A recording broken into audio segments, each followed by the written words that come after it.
What's up, YouTube? This is Zachary here, and I'm finally not being a derp, and I figured out how to show the team preview because you just need to pause it really quickly at the beginning, and I feel like a derp for not knowing that. But anyway, now you can see team previews, and I will have team previews in all my Showdown videos from now on. So, this was an NU team that I turned on my computer, and it was on there, and I was like, oh, alright then, I'm going to use it. Apparently this was a team that mostly set up hazards, and so I do lead off with the Garbodor. On my opponent's side of the field, Rapidash and Zebstrika aren't too threatening, they're just fast. Sword Stance, Samurott, or Sawsbuck could be a little threatening, and the Slacking is a big threat as a revenge killer, but obviously it's not going to sweep me because of Truant. And the Fearow is very offensive, so he's pretty much got a completely offensive team, and here we go. So I lead off with my Garbodor, like I said. It's got spikes and toxic spikes on it, and I think I used this team before where I had switched Black Sludge off for a balloon, and the Samurott does try and set up on me. It's going for the Sword Stance, but it's turn 1, or turn 2 actually, and he does take me out before I'm able to hit him with Clear Smog or anything like that. I was hoping he would get low damage roll or something, but I switch into my Wartortle and I go for the Haze, and I was really hoping he wouldn't have the Mega Horn, or the Mega Horn would miss, but of course he doesn't miss. And I'm hoping I can get the Scald Burn here, but of course I don't.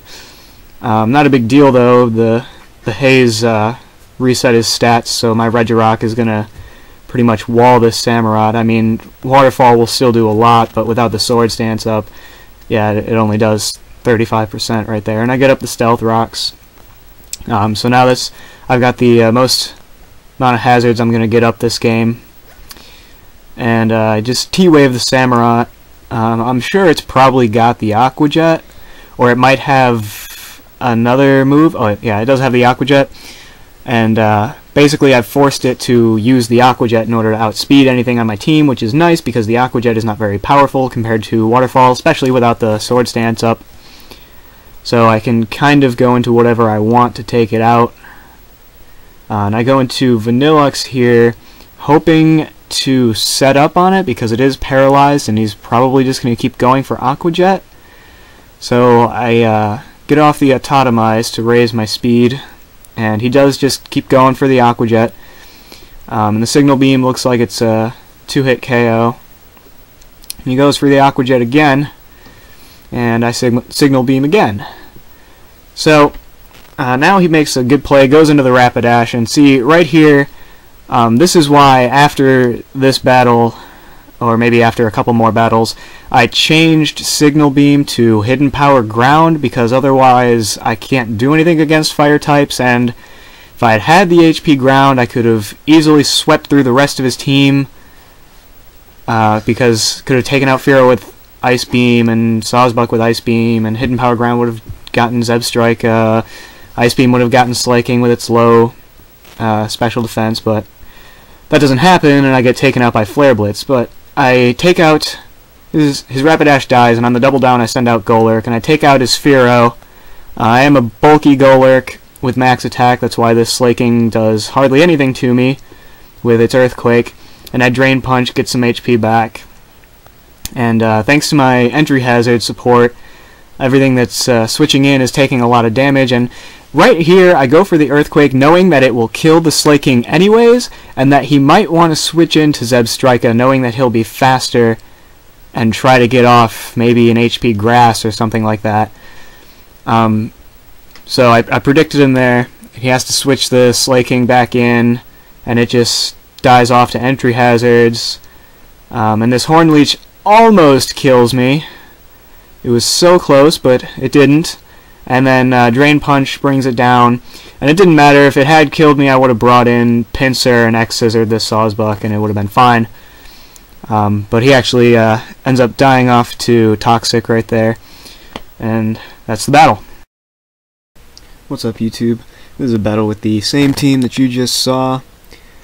This team that I'm facing is a little less hyper-offensive than that last team was. It's got a Bastiodon, Duosion. Golurk can be pretty bulky too. Same with Executor, depending on what kind of sets he's running. But just like last time, gonna lead off with my Garbodor.